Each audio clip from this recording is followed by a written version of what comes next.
Au commencement était la parole. La parole était avec Dieu. Et en elle était la lumière. La lumière est arrivée sur les ondes. Lumière sur les ondes, votre programme d'information et de décryptage de l'actualité nationale et internationale à la lumière de la parole de Dieu. Musique, talk show, agenda et Bible Games. Lumière sur les ondes, 1 heure d'analyse des problèmes sociopolitiques, religieux, culturels et économiques par l'éclairage des Saintes Écritures. Tous les vendredis 18h30, 19h30, retrouvez Franck Stéphane Mauvois et Charlie Bacody sur les ondes de Radio Bonne Nouvelle 99.6 FM. Lumière sur les ondes, le Christ s'invite au débat radiophonique. To give you everything we are. Jésus, viens, nous avons besoin de toi. Alléluia. Jésus, viens, Jésus, viens. Nous t'accueillons, Jésus, viens au milieu de nous. Nous t'accueillons, Jésus, viens au milieu de nous. Saint-Esprit, viens, oui, viens. Nous t'accueillons, Saint-Esprit. Mesdames, Messieurs, bonsoir et bienvenue à Lumière sur les ondes, votre émission consacrée au débat, à l'analyse, à l'édification biblique. Lumière sur les ondes qui se penche à nouveau ce soir sur la prolifération des églises et le réveil spirituel, l'incidence qu'a les lieux de culte sur le réveil spirituel, la présence de multiples lieux de culte. Peut-elle être interprétée au réveil spirituel? Nous en saurons davantage avec nos invités qui sont présents dans ce studio. Le frère Élie Bertrand-Tiabda et le frère Yann ont de nouveau répondu présents pour votre bonheur, chers auditeurs, et vous apporteront des éléments de réponse à la lumière de la parole de Dieu.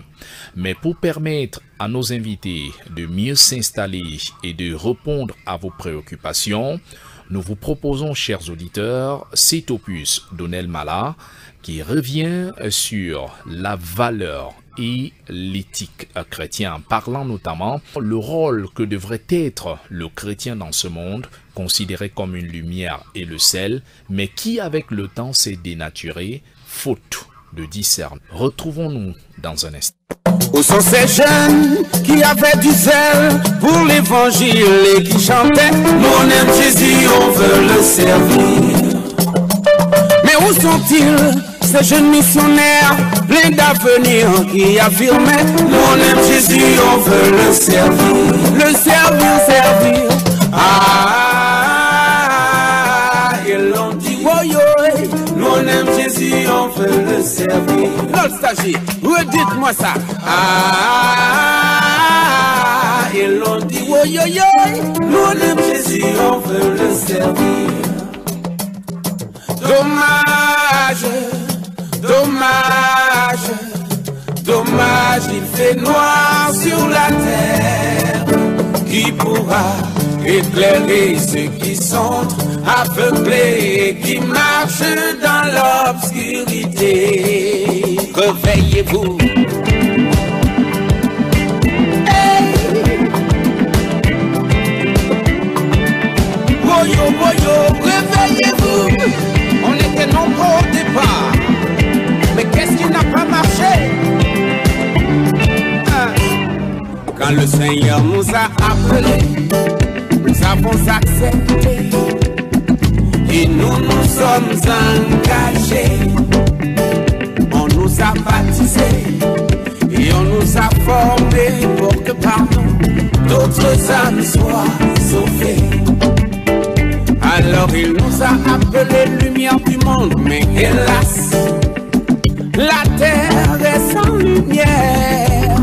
Tout ce qui nous reste, c'est que des éclairs, oh hélas. Au secours sont passés les missionnaires. Pourtant quand il nous a appelés, il nous a pas forcés. C'est nous qui nous sommes engagés. Et on nous a baptisés, puis on nous a enrôlés pour que par nous d'autres hommes soient sauvés.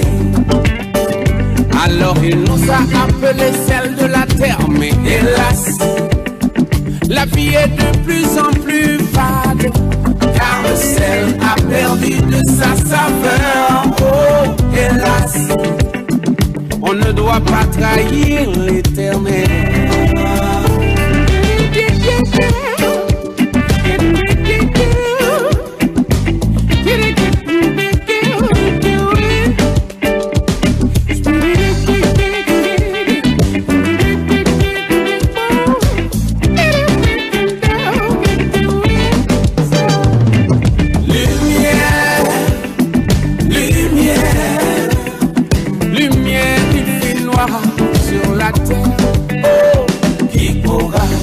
Éclairer ceux qui sont aveuglés et qui marchent dans l'obscurité. Du sel, la vie devient fade, il lui faut du sel. Oh, qui pourra lui donner sa saveur recommandée pour rassurer ceux qui sont dégoûtés.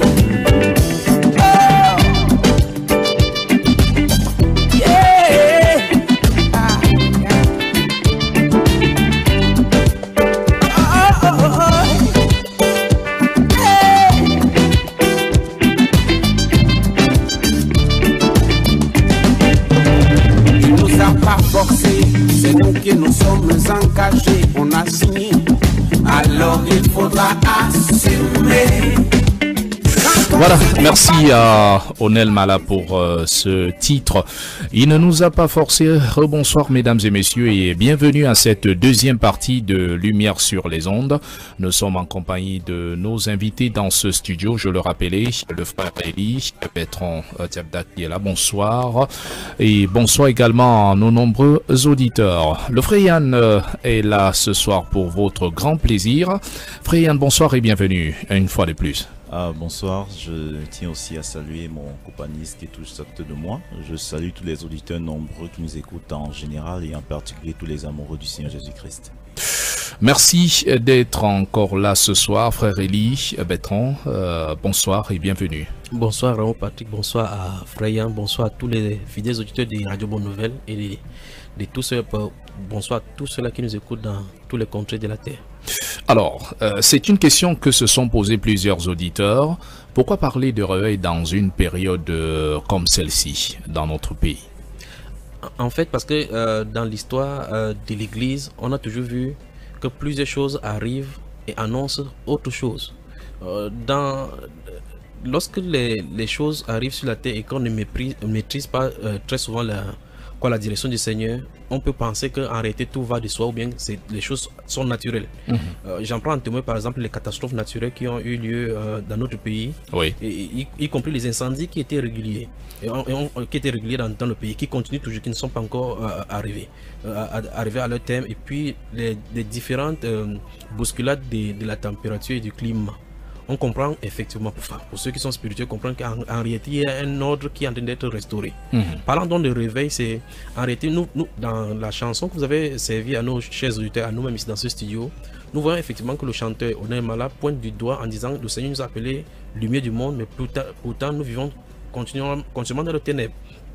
On nous appelle celle de la terre dans la Bible, dans Matthieu chapitre 5 verset 16, et nous continuons à être justement dans les ténèbres. Et il pose la question qui ira, où sont donc ces évangélistes, ces missionnaires? Donc ça pose problème.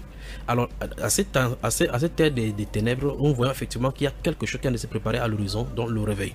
On parle de ce réveil parce qu'en réalité c'est dans l'agenda de Dieu qui est de réveil, particulièrement dans ce pays, ce qui va impacter les nations. En fait, ce n'est pas une promesse seulement pour le Cameroun, mais le Cameroun est doigté. Puisque nous sommes au Cameroun, il faut qu'on en parle justement afin que les uns et les autres ne soient pas surpris par cet événement. Alors, sujet bien introduit, Freyan, est-ce que vous êtes loin des explications apportées par le frère Eli, cette préoccupation qu'a beaucoup d'auditeurs en ce moment, que partagent beaucoup des bien-aimés, la problématique du réveil en ces temps? Pourquoi s'intéresser? Oui, de toutes les façons, je pense que cette préoccupation n'est pas seulement l'apanage des chrétiens au Cameroun, Sur ce, je vais en droite ligne avec ce que mon frère juste à côté a eu à dire, parce que si nous sommes obligés de nous apaisantir sur le cas du Cameroun, c'est parce que nous sommes Camerounais. Donc forcément, en tant que Camerounais ayant la crainte de Dieu, le Seigneur a mis dans nos cœurs ce fardeau d'abord pour notre pays et ensuite pour les autres, pour les nations. Donc maintenant, il est tout à fait normal, au travers vraiment des événements, des phénomènes, je pourrais même dire ainsi, des phénomènes très macabres qui se passent de plus en plus dans notre société, que les gens se posent des questions, comme j'ai eu à le dire la dernière fois, à un moment donné, même des païens, au travers des différents phénomènes qu'il y a dans la nation, se disent vraiment que c'est la fin des temps. Même des gens qui n'ont pas foncièrement la crainte de Dieu, en lisant tout simplement les phénomènes par lesquels nous passons, comprennent qu'il y a quelque chose qui ne va pas. Et je crois que il est clair que nous sommes justement dans une transition, une phase de transition qui est très importante. Maintenant, pour ce qui concerne le réveil, la dernière fois, nous avons jeté quand même les jalons de ce qu'on peut entendre par réveil. Et il faudrait pour déjà aussi lever toute forme de mystère autour de ce mot. Il faut seulement qu'on comprenne que le réveil peut partir, en fait, et je crois, ma foi, part du particulier au général. Oui. Même s'il est vrai que le réveil que nous attendons en ce jour, c'est un réveil général, d'après la geste de Dieu pour le Cameroun et pour les nations, il n'en demeure pas moins que cette mouvance, cette dynamique générale doit commencer individuellement, en ce que les uns et les autres, justement ceux qui s'inquiètent et qui se posent des questions par rapport à ce réveil, on doit commencer individuellement à changer de comportement. Et je crois que tout à l'heure, j'aurai davantage l'occasion de pouvoir étayer justement ce que je dis, dans ce que il est important, parce que la plupart du temps, d'après le paradigme actuel, avec le foisonnement de beaucoup d'églises et des doctrines un peu édulcorées, on a tendance à croire justement qu'on est réveillé parce qu'on part dans une assemblée et on parle du nom de Jésus-Christ, ce qui n'est pas vrai. Voilà pourquoi justement ce réveil, cette notion de réveil est biaisée pour beaucoup de personnes. Et je crois que tout à l'heure, en avançant, on aura l'occasion quand même d'élaguer un peu des fausses appréhensions que les uns et les autres se font de ce réveil.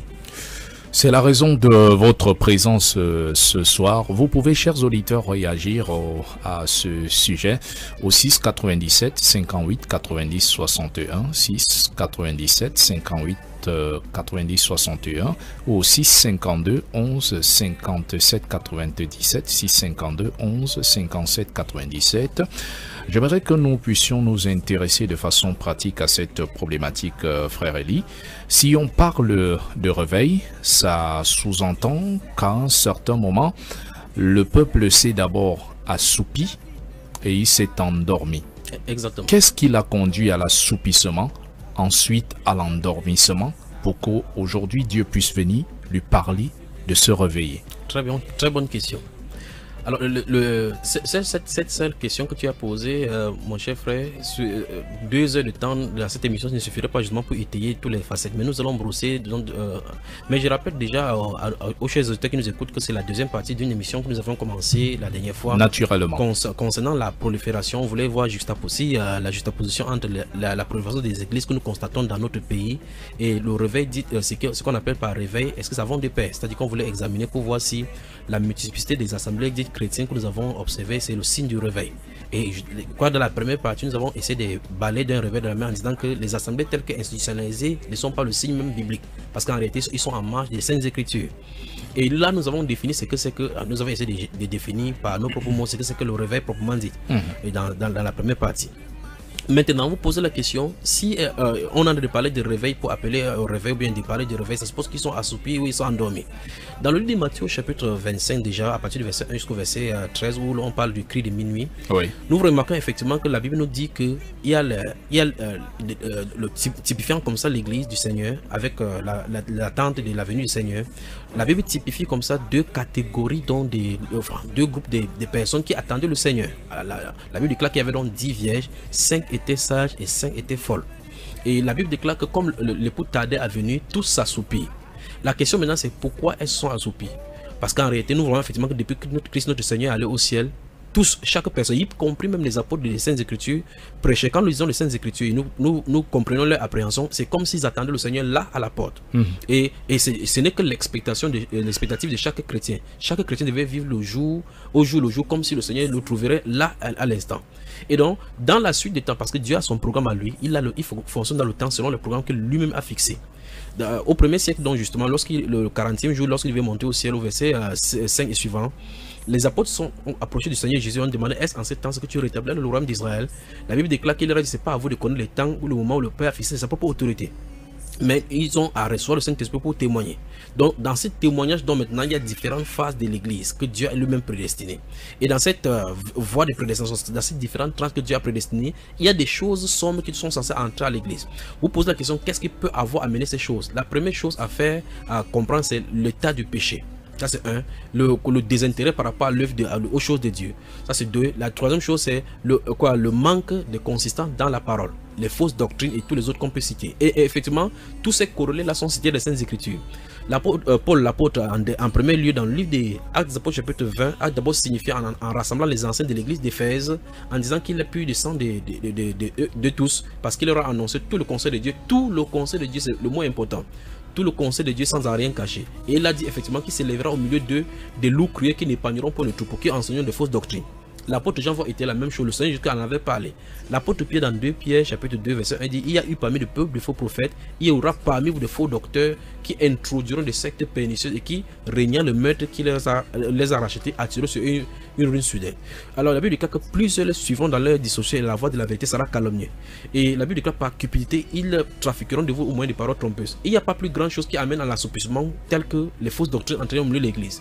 Parce qu'en réalité, le Saint-Esprit ne viendra pas confirmer une doctrine qui lui n'a pas enseignée. Puisque Jésus, notre Seigneur, lorsqu'il a donné la mission, le quitis aux apôtres d'aller enseigner, il leur a dit: enseignez-les à observer tout ce que je vous ai prescrit. Donc il n'y a pas autre prescription qu'on doit enseigner en dehors des Saintes Écritures, parce qu'en réalité le Saint-Esprit vient ponctuer la parole. Et par conséquent, au courant donc de l'histoire de l'Église, nous allons voir effectivement cette chute et relèvement intempestif ou bien momentané en dents d'ici de l'Église. Nous allons voir effectivement que Dieu à chaque fois va réveiller l'Église par de puissantes visitations. À l'issue de la mort ou bien des siècles passés, par rapport tout après ces mouvements de réveil, les gens vont encore rentrer dans l'assouplissement, soit par des persécutions, soit par la mondanité au milieu de l'église, soit par l'abandon des paroles pures du Seigneur, soit par la négligence, comme je dis. Vous voyez effectivement qu'au fur et à mesure, Satan a donc ces différentes âmes qui introduit pour faire endormir les gens. Et donc la dernière fois, nous avons dit dans l'émission que si effectivement Dieu parle de réveil, ça suppose qu'on s'est endormi. Alors par quoi on s'est endormi? Il fait effectivement qu'on nous examinions cela afin que les gens savent de quoi il est question.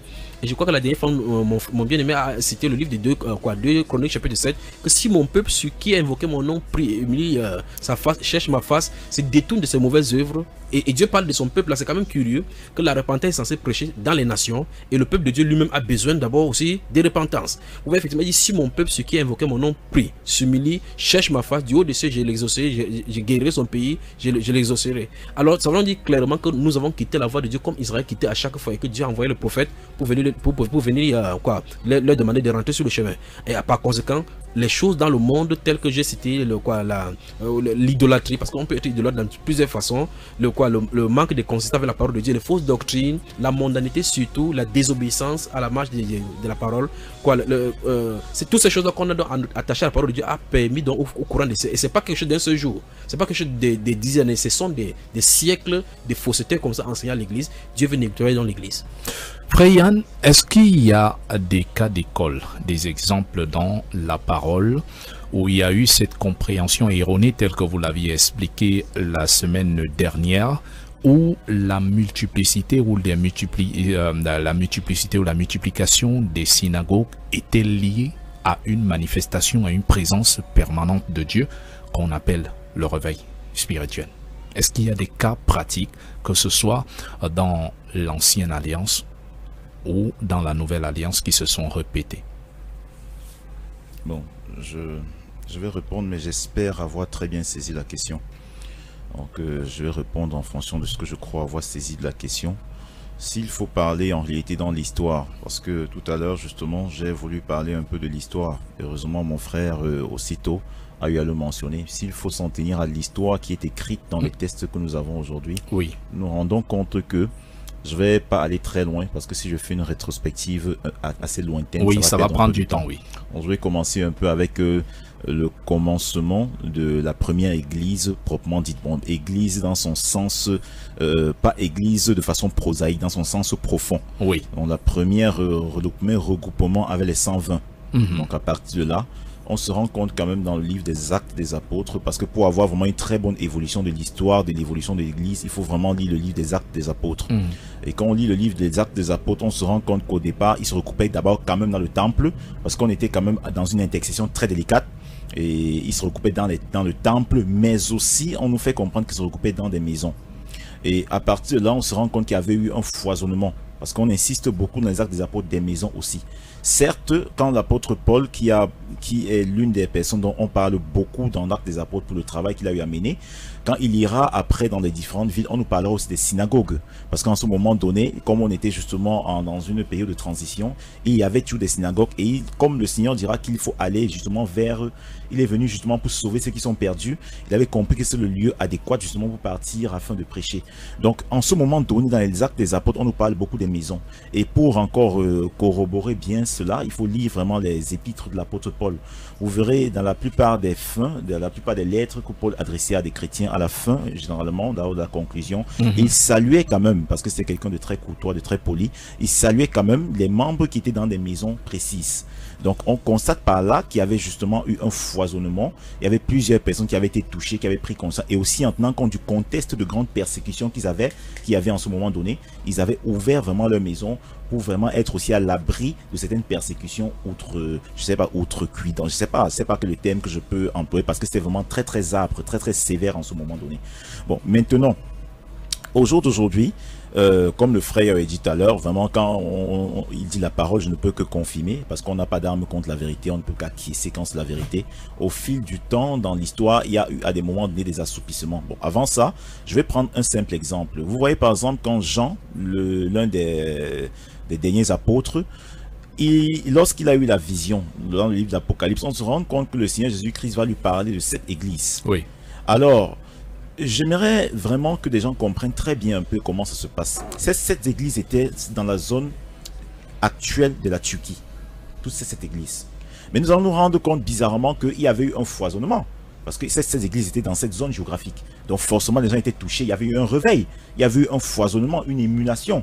Mais on se rend compte qu'au jour d'aujourd'hui, parce que je vais sauter, je ne vais pas revenir sur toutes les différentes périodes, mais au jour d'aujourd'hui, en Turquie actuelle, c'est l'islam radical.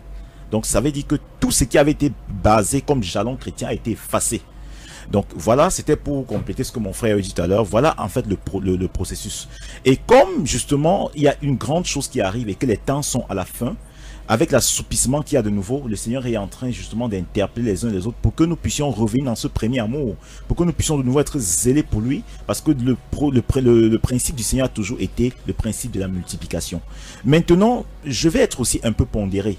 Peut-être je vais commencer maintenant et après je vais être un peu plus pondéré, parce que on verra que en suivant très bien cette histoire, on va se rendre compte d'une chose, c'est que il y a des maisons en ce moment donné, il y a le temple, il y a les synagogues, et il est toujours important de faire une certaine herméneutique des choses.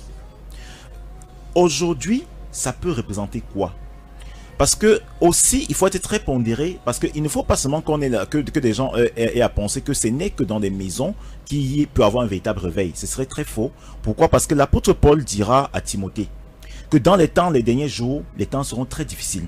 Les hommes deviendront égoïstes, littéralement très méchants. Et il dira que ces personnes, de ce nombre-là, il y en a qui iront dans des maisons pour séduire des femmes à l'intérieur. Donc on comprend que ça avait commencé déjà en ce temps. Même dans les maisons, il y avait déjà eu infiltration.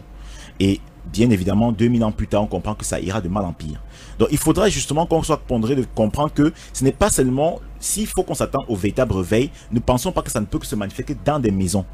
Bon, c'est un peu délicat, mais je crois que mon frère, je vais d'abord lui laisser le temps de parler, et après, vraiment, en fonction des questions que vous allez poser, je vais construire en réalité une bonne explication assez manichéenne pour qu'on comprenne bien où je veux en venir. Oui, puisque vous êtes déjà en train de le faire, vous allez poursuivre peut-être. Le frère Eli va réagir toujours sur la même question. Oui. Les manifestations, la perception de ce rapport entre les synagogues qui ont existé, oui, et ce qu'on a considéré comme le réveil spirituel, parce que je le disais et je le rappelais encore, vous avez essayé de vous êtes efforcé d'expliquer ce que les Écritures présentent comme le réveil spirituel et la perception que nous avons du réveil spirituel en rapport avec la multiplication des lieux de culte. Oui.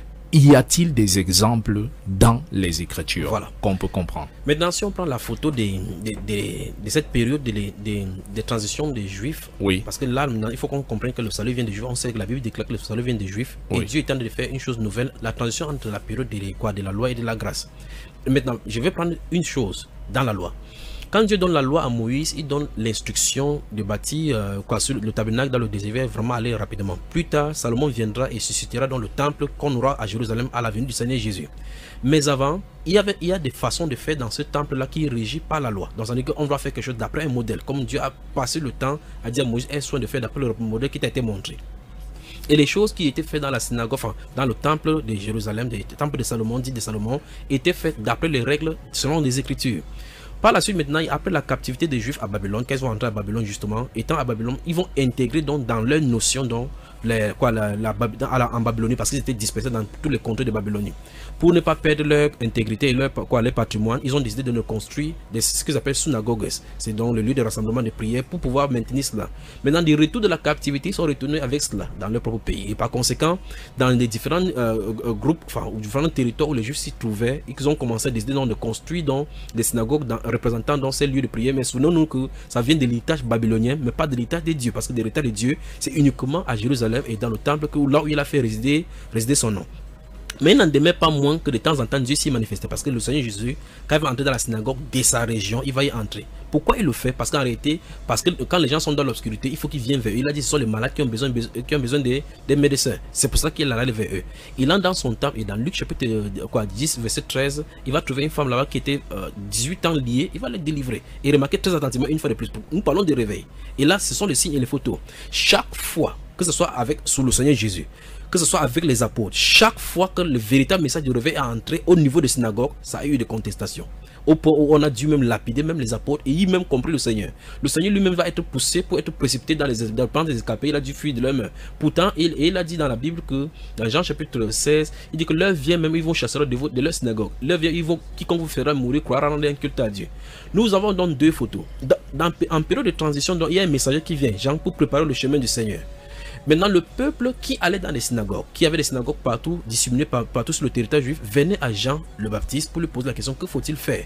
Et Jean le Baptiste était surpris, et quand je lis ces écritures dans le livre de Luc chapitre 3, je suis surpris que les gens aient des souverains sacrificateurs sur tous les ordres sur la terre, et les petites choses que Jean a dit, on pourrait croire que Jean le Baptiste devait donner les révélations assez grandes pour pouvoir les amener à la repentance. Non, il a dit tout simplement que celui qui a deux tuniques partage, donne-en à celui qui en a. Pourtant, dans la loi, dans l'Ancien Testament, chapitre 19, chapitre 8 et 9 des Deutéronome, Dieu leur avait dit que lorsqu'ils seront dans le pays, quand ils seront riches, Dieu va les bénir, qu'ils se gardent de mépriser le pauvre et les étrangers qui seront parmi eux. Au fil des temps, dont les classes se sont fusionnées, se sont construites au milieu des Juifs, et par conséquent, il y avait des barrières. Des pauvres étaient plus pauvres, des riches étaient plus riches. Et par conséquent, Dieu venait briser cette barrière-là par le message des gens. Donc, en réalité, nous voyons effectivement que lorsque les synagogues sont mises en place, pas par la volonté de Dieu, parce que la volonté de Dieu, c'est qui est le temple, parce que le temple a une image. Par la suite, maintenant, est venu. Et remarquez très attentivement que chaque messager ne vient pas depuis le temple, il ne vient pas depuis les synagogues, il vient hors pour pouvoir entrer là-dedans, et il vient chaque fois pour aller dedans pour le prêcher.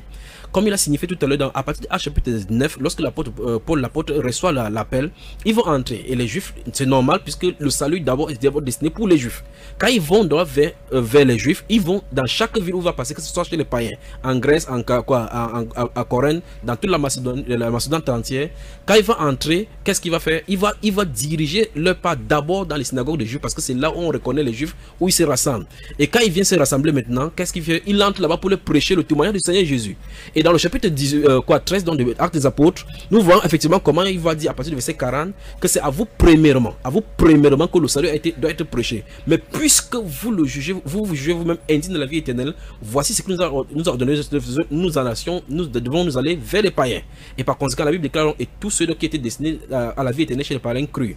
Donc nous voyons effectivement que chaque fois Dieu est venu dans la synagogue pour les réciter là-bas. Donc mettons-nous maintenant à lumière maintenant que sur le plan humain, donc sur notre plan, sur le plan de la lumière maintenant, nous voyons que de la même façon que les synagogues se sont érigées, non selon la volonté de Dieu, de la même façon dans la nouvelle alliance, à la naissance de l'église, il n'y a pas cette construction des assemblées comme nous voyons là maintenant.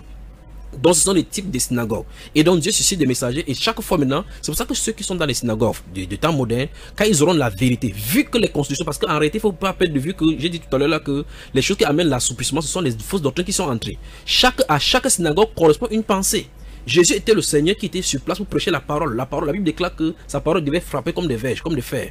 Et là, il était en plein. Les pharisiens venaient l'attaquer. Les sadducéens venaient l'attaquer. Et chaque groupe avait une doctrine sur laquelle il ne pourrait pas changer avec aucun autre échange. Alors par conséquent, les synagogues sont bâties selon les fondements des règlements intérieurs et des piliers qui ne peuvent pas changer. Vous n'irez pas dans une synagogue, enfin, je parle des synagogues, dans une assemblée quelconque aujourd'hui, donner une prophétie. Si eux ne croient pas au prophète, vous ne direz jamais quoi que ce soit, ils ne vont pas croire, parce que les fondateurs ont mis des piliers qui leur créent des pierres d'achoppement pour avancer avec le Seigneur. Or, remarquez très attentivement que tous les frères qui étaient dans les Saintes Écritures où les apôtres allaient envoyer Timothée ou partout, ils partaient n'importe où avancer pour prêcher la même parole que les apôtres prêchaient. Mais ceux des synagogues des Juifs, chaque fois, venaient citer les gens parce que dans les synagogues, ils ne parvenaient pas à croire ça parce que leur doctrine était contraire à ce qui était là-bas. C'est pour ça que ces barrés là, ces dénominations, et les dénominations d'abord c'est le symbole même de la division. Et par conséquent, Dieu transcende, il est obligé chaque fois de transcender là-bas pour bouleverser l'intérêt et faire sortir. C'est le cas dans Actes chapitre 18, nous allons voir effectivement Jason qui va recevoir les gens, les chefs des synagogues crient pour ce qu'ils vont croire, et quand ils vont croire, subitement on va le remplacer. Donc on voit effectivement qu'en réalité, les synagogues sont des obstacles pour l'avancement de l'œuvre de Dieu, parce que ceux qui y sont ont bâti des choses sur des conceptions humaines, sur des fausses doctrines. Si on prend par exemple le cas des Sadducéens, dans le livre de Matthieu chapitre 23, qui ont posé la question au Seigneur Jésus par rapport à la résurrection, Jésus a commencé par leur dire, vous êtes dans l'erreur. Vous êtes dans la représentation de Marc, il dit vous êtes grandement dans l'erreur parce que vous ne comprenez ni les Écritures ni la puissance de Dieu. Or, ce sont les gens qui ont existé depuis longtemps avant que Jean-Baptiste ne vienne sur la scène. C'est vrai que durant tout leur bagage théologique, tout ce qu'ils ont implémenté dans leur école doctorale pour décerner des dissensions à leurs membres, ils ont enseigné l'erreur. Et les gens ont cru demeurer dans l'erreur et mourir dans l'erreur. La Bible déclare dans 1 Jean chapitre 4 donc il y a l'esprit de l'erreur et l'esprit de la vérité. Par conséquent, le réveil ne viendra pas au travers des fausses doctrines. C'est pour ça que Dieu, chaque fois qu'il suscite des réveils, travaille dans des cœurs des gens, cœurs qui sont capables de recevoir la vérité, aimer la vérité et demeurer avant de propager. Parce qu'en fait, si vous êtes dans une assemblée quelconque et que on dit par exemple que ici dans cette assemblée, si vous devez marcher dans la sanctification et que les pasteurs sont dans la compromission avec le péché, vous n'irez jamais aller dire, parce qu'on va vous dire là-bas qu'en réalité on ne parle pas, on ne peut pas blâmer, vous n'avez pas l'autorité pour blâmer un serviteur de Dieu. Pourtant, la Bible déclare sans la sanctification, nul ne verra le Seigneur. Or, il y a des assemblées qui ne prêchent pas sur la sanctification, ils n'osent pas parler du péché parce que disent-ils, Christ a déjà tout payé, on peut vivre n'importe comment, on est sous la grâce. Pourtant, sans la sanctification, on ne doit pas voir le Seigneur. Et pourtant, le message du réveil concerne littéralement la sanctification et la repentance. Si vous venez de prendre l'émission en cours, vous écoutez Réveil, Lumière sur les ondes, autant pour moi. La multiplication, la prolifération des églises et le réveil spirituel, quel rapport? C'est la thématique au cœur de cette édition. Vous pouvez réagir comme ces auditeurs qui réagissent déjà au 697 58 90 61 697 58 90 61 ou aussi 62 11 57 97 662 652 autant pour moi 11 57 97. Frère Yann, vous étiez en train de démontrer à partir des Écritures comment c'est perceptible dans les Écritures qu'il y a des synagogues qui ont existé, qui ont donné l'impression du reflet d'un réveil. Vous avez essayé de schématiser, vous allez poursuivre, mais d'abord il y a une préoccupation d'un auditeur, il n'a pas signé, s'il vous plaît. Lorsque vous envoyez vos SMS, bien vouloir les signer en studio, vous pouvez bien identifier ceux qui sont là. Nous sommes en compagnie du frère Yann et du frère Eli. Raoul Patrick du haut de ce micro. Il dit ceci: bonsoir à vous, soyez bénis dans le Seigneur. Frère Yann, est-ce que le fait de ne pas enseigner la croix et mettre un accent sur n'est pas dû aussi au sommeil chrétien? Beaucoup de pasteurs aujourd'hui prêchent, beaucoup de pasteurs aujourd'hui, que dit-il? Beaucoup de pasteurs aujourd'hui prêchent trop de grâce, la bonté, oubliant l'autre côté de la persévérance, car même Jésus-Christ, c'est après la croix qu'il dira tout est accompli. Est-ce que cet enseignement ne laisse pas jouer sur le sommeil, je crois. Des difficultés quand même à décrypter votre SMS. Est-ce que vous l'avez saisi, Freya? L'absence de l'enseignement de la croix qui conduit, qui met en exergue plutôt ce que le frère Eli disait, un message de laxisme autour de la grâce, la mauvaise compréhension de la grâce de Dieu. Et les gens y persévèrent, que même Jésus a reposé son message sur la croix. C'est lorsqu'il a été crucifié qu'il a dit tout est accompli. Est-ce qu'il dit que le fait qu'on ne repose pas les enseignements sur la prédication de la croix n'est pas une forme de sommeil spirituel? De toutes les façons, dans cette question, il y a la réponse. Parce que le grand Dieu, Jésus-Christ, que nous aimons tant, a dit à Pierre, sur cette pierre, je bâtirai mon église et les portes du séjour de l'enfer ne prévaudront point contre elle. Et nous savons que Jésus-Christ, c'est sa parole. D'ailleurs, la dernière fois, je rappelais encore en souvenir que le roi David pouvait dire que lorsque les fondements sont renversés, même le juste ne peut rien, quelle que soit la bonne volonté qu'on peut avoir. Et encore que l'auteur qui écrit aux Hébreux va dire, c'est pourquoi, laissant la parole qui n'enseigne que les premiers principes de Christ tendant à la perfection, ne posons pas de nouveau le fondement de la repentance des œuvres mortes, de la foi en Dieu, de la doctrine des baptêmes, de l'imposition des mains, de la résurrection des morts, du jugement éternel. Alors je comprends que quand il parle de la croix, justement, ça fait partie de ce qu'on appelle le fondement de la repentance des œuvres mortes. Parce que la croix implique forcément le renoncement à soi. Jésus-Christ pouvait dire que si quelqu'un en réalité veut me suivre, qu'il se charge de sa propre croix et qu'il me suive. Mais justement, cette appréhension est tout à fait légitime. Parce que en réalité même, si ces socles que Jésus-Christ en personne a eu à déposer, si nous les renversons, quel que soit ce que nous allons bâtir, ça ne va jamais rien donner. Parce que Jésus-Christ connaît mieux que nous. Il sait, il voit les choses de très loin. Et si nous changeons un temps soit peu, c'est pas pour rien que le Seigneur dira, si quelqu'un change un seul iota à ce que j'ai dit, alors franchement, il n'est pas digne vraiment du royaume des cieux. Mais justement, même en réalité, aujourd'hui, s'il n'y a pas, on ne parle pas de l'évangile de la croix, en réalité, tout ce qu'on fait, c'est vain. C'est vain parce que, je l'ai dit dans mes propos luminaires quelque chose, et peut-être c'est l'occasion de pouvoir un peu étayer, selon le temps qui nous est accordé. J'ai dit au départ qu'aujourd'hui, on a une mauvaise conception de ce qu'on appelle en réalité le réveil. Parce que les gens identifient, ou bien les gens en réalité associent le réveil au fait qu'on aille dans une église. Les gens, je vais même dire même dans une église de maison aussi. Parce qu'il faut le dire, les gens associent le fait d'appartenir à un groupe, dans une communauté, on associe cela au fait d'être réveillé. Alors, si en réalité, les gens comprenaient qu'il faut passer par le renoncement des œuvres mortes, c'est-à-dire l'évangile justement de la croix, les gens comprendraient que un véritable disciple, c'est celui-là qui se transcende dans le temps de comportement, le caractère. Parce que Jésus-Christ dira, on reconnaît un arbre par son fruit. Par son fruit. Or, la seule façon de porter le fruit digne du Seigneur, c'est par les épreuves. C'est en acceptant les épreuves. D'ailleurs, Jacques, quand on va s'appesantir un peu sur Jacques, on se rend compte que l'apôtre Jacques, certes, la lettre qu'il va donner est très courte, mais elle est très riche. C'est pas pour rien que Jacques commence par dire justement, il exhorte ses frères à accepter de passer par les épreuves, parce qu'il dira que la persévérance dans l'épreuve produit la perfection. C'est très fort ça. Donc vous voyez que si en réalité quelqu'un refuse l'évangile de la croix, il ne pourra pas aussi accepter le baptême de feu. Parce que l'évangile de la croix est associé avec le baptême de feu. Les gens aiment bien parler de baptême de Saint-Esprit, mais on a oublié que le baptême de feu est un baptême très important. Parce qu'il faut persévérer maintenant dans le désert de Dieu. Parce que c'est en étant dans ce désert qu'on est débarrassé de nos scories, débarrassé des mauvaises mentalités. Vous savez, tandis qu'on grandit dans le monde, on se construit des caractères, on se construit des mentalités, on se construit des forteresses qui ne sont pas bonnes. Et ça n'est pas en priant seulement une fois que ça part. Il y a un processus et Dieu savait cela. Et ce processus, justement, il avait déjà prévu ça dans ce qu'il appelle justement le renoncement aux œuvres mortes. Donc vraiment, c'est pas un internaute ou bien c'est un auditeur. Un auditeur qui a envoyé un SMS. Qui envoie un SMS. Vraiment, je crois vraiment que c'est légitime. Il a raison de s'inquiéter. Et je crois que franchement, c'est ce que dans ces temps de la fin, le Seigneur aimerait que nous puissions dire. Et vous voyez, en fait, je vais m'arrêter là sur un passage que j'aime bien de Paul. Paul, en réalité, tandis qu'il écrit aux Romains, il se présente comme apôtre, mais en réalité, il se présente comme prêchant l'évangile de Jésus-Christ, né selon la postérité de David, mais déclaré fils de Dieu par la puissance de la résurrection. Vous voyez qu'en réalité, s'il parle de la puissance de la résurrection, et il dira que Jésus-Christ a été déclaré fils de Dieu par la puissance de la résurrection, Et il ne faut pas justement mettre en laisse, tenir en laisse vraiment l'évangile de la croix. Parce que c'est par la croix justement que Jésus-Christ a pu par cela déverser sa puissance qui devait nous permettre aujourd'hui de devenir enfants de Dieu. Alors, une autre préoccupation, cette personne vous interpelle à être vrai, frère Élie. Oui.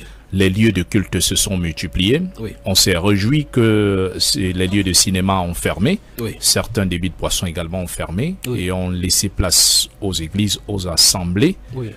La parole, elle est prêchée beaucoup dans ces lieux de culte. Oui. Mais l'impact dans les vies individuelles est réjoui. Et cette personne voudrait que vous soyez sincère. Est-ce le réveil? Je serai sincère avec lui parce que je n'en suis pas impliqué par rapport à cela. Ceux qui sont impliqués rendront compte au Seigneur pour cela. Il y a beaucoup de lieux de culte. Est-ce que c'est le réveil? Ça n'a rien à voir avec le réveil. Je crois que ça, nous avons balayé d'un réveil de la main que la multiplicité des différentes assemblées n'est pas le signe du réveil. Parce que c'est pas ça qui produit le réveil. En fait, et j'ai dit dans mes propos également que le réveil ne consiste pas à faire de bruit. Parce qu'effectivement, on reconnaît, on les appelle églises réveillées aujourd'hui parce qu'ils font beaucoup de bruit. À la différence qu'ils croient au Saint-Esprit et les différentes manifestations différentes, donc, contrairement aux églises dites traditionnelles qui ne font pas de bruit comme cela. Alors, le fait, Satan peut muter de plusieurs façons. Il y a des marabouts qui se sont transformés en pasteurs aujourd'hui. Ils portent les écoles pastorales, ils sont allés dans les écoles pastorales, ils portent les Bibles maintenant pour prêcher. On peut avoir ouvert le bar, ça ne marche pas. On ouvre cette fois-ci maintenant autre chose maintenant pour l'église pour faire des choses. J'ai vu, il y a le cas de quelqu'un que j'ai rencontré, je crois en Europe, qui, je ne sais pas si les gens connaissent la connotation de Feynman. Le Feynman, lui, il avait de l'argent et il a demandé à son frère d'ouvrir l'église. Il va financer l'église. Ils vont partager les retombées par rapport à cela. Alors il a décidé de payer son frère pour que son frère aille à l'école de théologie. Après l'école de théologie, il finance son assemblée. Il écrit là-bas Jésus sauve. Il va là-bas prêcher certains aspects de la Bible parce que ça c'est la lecture, on peut lire. Par derrière, en soubresaut, il peut l'envoyer même en Côte d'Ivoire ou bien au Bénin pour acheter un peu de vaudou, mélanger là pour qu'il y ait les manifestations de l'esprit. Mais ceux qui n'ont pas de discernement, ils entreront en disant que waouh, c'est l'église des réveils. Je crois que sur les réseaux sociaux, beaucoup de personnes ont écouté, ont vu le témoignage d'un Nigérien, pasteur nigérien Chinedu, quelque chose comme ça, qui est mort dans l'accident et qui a témoigné effectivement qu'ils sont partis en bordure de mer au Nigeria. Ils ont fait des alliances avec les sirènes des eaux. Et il a dit que c'était vraiment criant au point où la soirée où il était là-bas, il y a plusieurs pasteurs qui venaient pour faire la même chose. Et la soirée, il a mis en exergue la manifestation de l'esprit. Et à l'issue de sa persécution, il avait peur d'aller dans les assemblées. Au Nigeria, on n'en a pas des assemblées, c'est au Nigeria, il y en a. Alors, à l'issue de sa persécution, parce qu'il voyait effectivement comment ces esprits venaient le tourmenter, il avait peur d'aller dans les assemblées parce qu'il craignait-il justement d'aller rencontrer un de ses collègues qui était en bordure de mer de peur d'être achevé. Comment un pasteur ayant un problème spirituel a peur, étant un fondateur de ministère comme celui-là, où il y avait plus de 11 000 membres qui assistaient à son assemblée. Ça pose donc la question. Si ces 11 000 personnes se rassemblent généralement ou bien chaque dimanche, qui les attire là-bas? Ce n'est pas le Saint-Esprit. Dans le lieu de les témoignages de tel genre montrent clairement que ce n'est pas le Saint-Esprit qui les a attirés là-bas, parce que puisqu'il n'en est pas l'auteur. Et si ça ne vient pas du Saint-Esprit, ceux qui vont là-bas, ils vont sous un autre esprit, pas l'esprit de Dieu. Parce qu'il y a une chose qui est dit dans 1 Jean chapitre 4 qui est cité tout à l'heure, c'est par là que se font connaître l'esprit de l'erreur et l'esprit de la vérité. L'esprit du Saint-Esprit ne peut pas conduire les gens dans l'erreur. Et l'esprit de l'erreur ne conduiront pas les gens dans la vérité. Ils sont séparés l'un et l'autre. Ils vont dans des directions contraires. Et par conséquent, la multiplicité des assemblées telles que nous voyons là n'est pas le signe du réveil. Ça peut être porteur parce que la Bible déclare, Paul l'apôtre le signal, il annonce, il y a des gens qui annoncent Christ avec des motifs impurs. Mais que ce soit par rapport à un bon motif ou bien par rapport au mauvais motif, il n'en est même pas moins que Christ en est annoncé. Donc si les gens utilisent le nom de Christ pour faire de l'argent, le Seigneur Jésus connaît ceux qui lui appartiennent. Mais de toute façon, Christ est annoncé. Frère Yann, j'ose croire que vous n'êtes pas loin de cette question qui vous revient également. Le réveil notamment, est-ce que vous l'assimilez à la multiplicité des lieux de culte comme cet auditeur insiste pour le savoir? Sinon, un autre pose aussi une autre question. Voulez-vous dire qu'on ne se rende plus dans des rassemblements, dans des regroupements? Pour répondre à cette question, il faut toujours qu'on revienne sur les éléments bibliques que nous avons. Oui. Je ne sais pas s'il a peut-être mal compris, parce que dans ce qui vient d'être expliqué, je crois que le frère a essayé un peu d'être clair à la lumière des Écritures. Ce n'est pas comme si je le soutiens, mais dans ce qu'on dit, quand c'est la vérité, je ne peux qu'adouber. Bah, on va donc avancer. Qu'est-il donc ce réveil? Que faut-il pour qu'il y ait manifestation du réveil au Cameroun? Et qu'est-ce qu'on peut comprendre du véritable réveil, de la perception erronée qui a souvent naviguer dans les esprits de plusieurs. Quelqu'un dira que la répétition est la mère de toutes les sciences. Oui. D'ailleurs, l'apôtre Paul dira, je ne me lasse pas de vous dire les mêmes choses parce qu'elles sont salutaires. La dernière fois, avant qu'on se sépare, je disais tantôt que dans le livre de Chroniques, on nous a expliqué clairement ce qu'il faut faire. Allez-y. Vous verrez que dans le livre de Chroniques, on explique que si mon peuple sur qui mon nom est invoqué s'humilie, prie, cherche ma face, se détourne des mauvaises voies, alors je le guérirai. Et vraiment, ce que je disais, c'est que aujourd'hui, il y a un mouvement dans lequel les gens se lancent sans même comprendre de quoi il est question substantiellement. Je vous ai dit, nous sommes dans une société où il y a beaucoup de problèmes. La société africaine est différente de la société occidentale. On ne parle pas ici du niveau de vie. On ne parle pas du niveau de vie ici. Et les gens sont tellement accablés, beaucoup plus sur le plan social.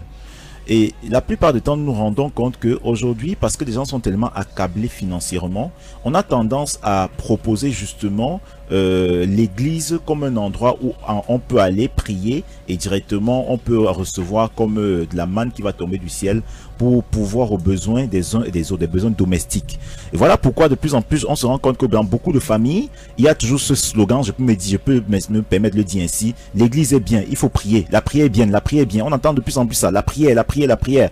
On remarque donc que comparativement à ce parachat du livre de Chroniques, les gens ont éliminé certaines autres instructions. Ils se sont appesantis uniquement sur la prière. Parce que vous voyez, c'est facile de prier. C'est facile seulement de demander quelque chose à quelqu'un. Encore là, qui ne prient pas pour demander la volonté de Dieu, pour prier pour que leur situation change. Pour que leur situation change. Et c'est facile. Voilà, c'est plus facile de demander quelque chose comme ça que de respecter les étapes. Je recommence encore. Pour qu'on ait le réveil au Cameroun, il faudra que la dynamique soit axée sur l'ordre de Dieu. C'est-à-dire que les gens s'humilient premièrement.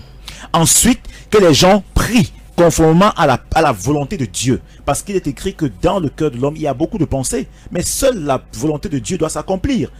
Et il faudrait aussi que les gens cherchent la face de Dieu. Parce que quelqu'un peut s'humilier, quelqu'un peut prier sans pour autant chercher la face de Dieu. Et il faudrait aussi qu'enfin, les gens se détournent des mauvaises voies. Voilà pourquoi Jean-Baptiste, dont Jésus a rendu témoignage, il a dit, qu'êtes-vous allé regarder au désert? Vous êtes allé regarder un homme, mais je vous dis plus qu'un homme. Parce que de toutes les gens, des hommes nés des femmes, il n'y a jamais eu plus grand que Jean-Baptiste. Pourquoi? Parce que Jean-Baptiste prêchait la repentance suivie de la conversion. Il dira aux pharisiens qui viendront, produisez le fruit digne de la repentance. Ça veut dire que Jean-Baptiste avait compris cela. Il avait compris qu'il ne suffisait pas de venir s'humilier selon les hommes, ou bien prier selon les hommes comme ce pharisien qui pouvait frapper sa poitrine, ou bien chercher la face de Dieu pour montrer aux autres qu'on cherche Dieu comme ça se voit aujourd'hui, avec toutes les concurrences qu'on voit aujourd'hui dans l'église. Mais il était question réellement de le faire en se détournant des mauvaises voies. On aura beau prier, on aura beau prendre des temps de long jeûne, tant que nous ne nous détournons pas réellement des mauvaises voies, des mauvaises habitudes, de la mauvaise conception qui s'est forgée dans les églises. Vous voyez avec le phénomène qu'on voit aujourd'hui, les méga pasteurs, les papas pasteurs, toutes ces fausses doctrines qui sont entrées, tant qu'on ne décide pas d'abandonner ces fausses choses, quel que soit le temps de prière, les temps de jeûne, tout ce qu'on pourra faire monter au monde autant de fois que possible, on ne changera pas les donnes. Donc voilà vraiment ma petite contribution, c'est que il faudrait vraiment que les chrétiens dans cette nation puissent prendre ce passage, s'examiner au travers de ce passage et décider d'implémenter toute la procédure que Dieu a prescrite pour que le réveil selon Dieu s'accomplisse. Parce que aussi, j'aimerais dire qu'en réalité, il y a le réveil aussi des enfants du diable et le réveil des enfants de Dieu. Et attention, le réveil des enfants du diable, ce n'est pas seulement le fait de dire des mauvaises choses, c'est très subtil avec l'apostasie et la séduction. Le réveil des enfants des démons, c'est aussi des enfants de Dieu qui feignent de chercher Dieu et qui en réalité poussent d'autres personnes et qui entraînent les gens dans l'erreur. Donc voilà ce que je peux dire vraiment relativement à la question que vous m'avez posée. Voilà. Oui, frère, allez-y. Oui, nous nous trouvons une fois de plus à la lumière de la parole de Dieu. Vous remarquerez que quand le Seigneur va sortir le peuple d'Israël, dans Deutéronome chapitre 6, il va leur demander d'enseigner. Et une fois de plus, il va leur dire d'enseigner sa parole aux enfants et les enfants pour qu'ils implémentent ça, pour qu'ils gardent cela, pour garder la parole pure. Plus tard, les Juifs vont désobéir et dans le cadre des juges, de la période des juges, nous allons voir effectivement qu'il y a un monsieur là, on appelle Gédéon, qui sera en train de battre le froment au chapitre 7, et puis l'ange de l'Éternel va se tenir là-bas. L'ange de l'Éternel dit, va, voyant héros, va, délivre le peuple d'Israël. Pourquoi? Parce que près de 400 ans, Israël est oppressé. Ça, Israël, c'est le peuple de Dieu, sur qui le nom de Dieu est invoqué. Et ils sont oppressés par l'ennemi. Dieu suscitait les ennemis comme ça pour les terrasser afin qu'ils retournent à lui. Et puis, c'est la conversation entre ce que Gédéon dit à l'ange de l'Éternel qui est important pour qu'on puisse comprendre notre période.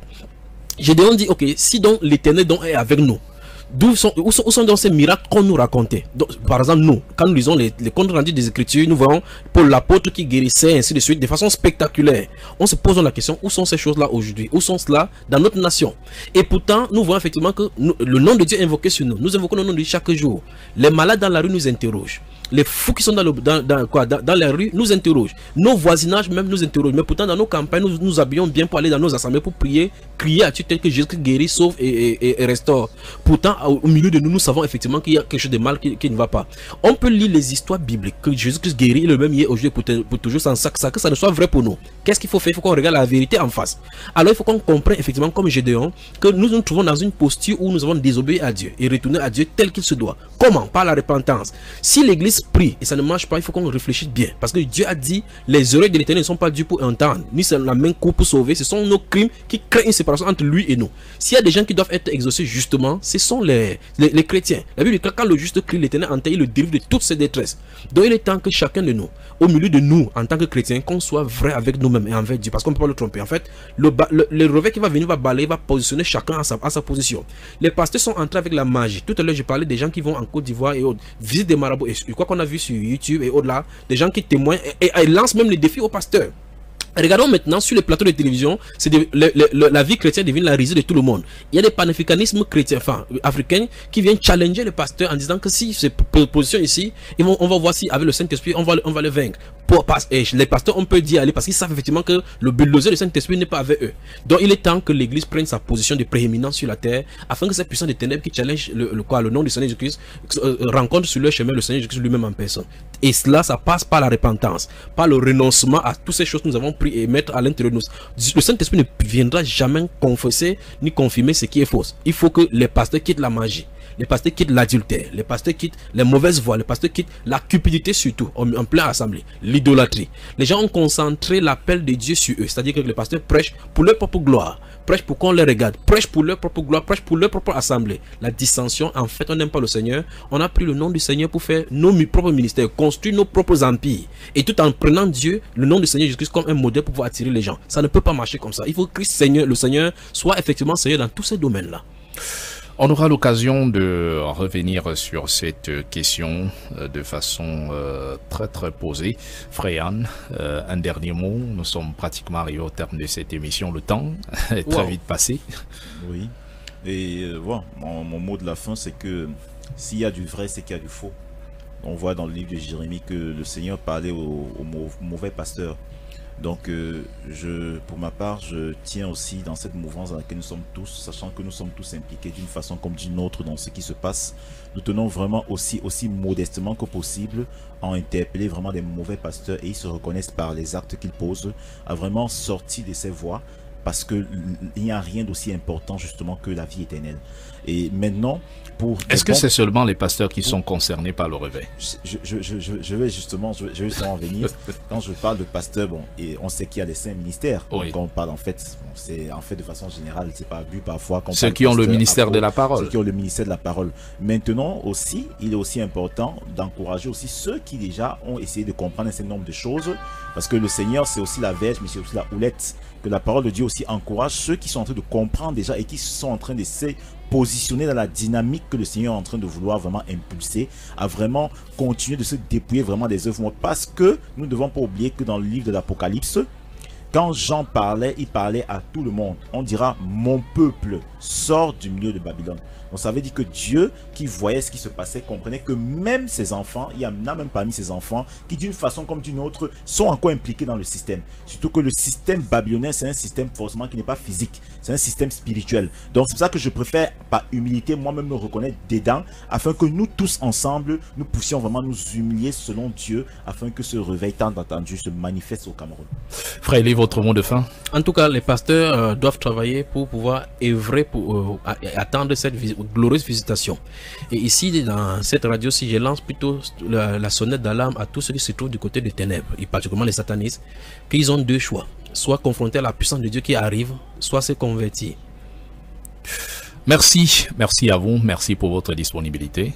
Je crois que vous restez toujours à la disposition des auditeurs. Merci à Stéphane Mevois, qui est le présentateur principal de cette émission, qui nous écoute dans une partie de la ville de Douala.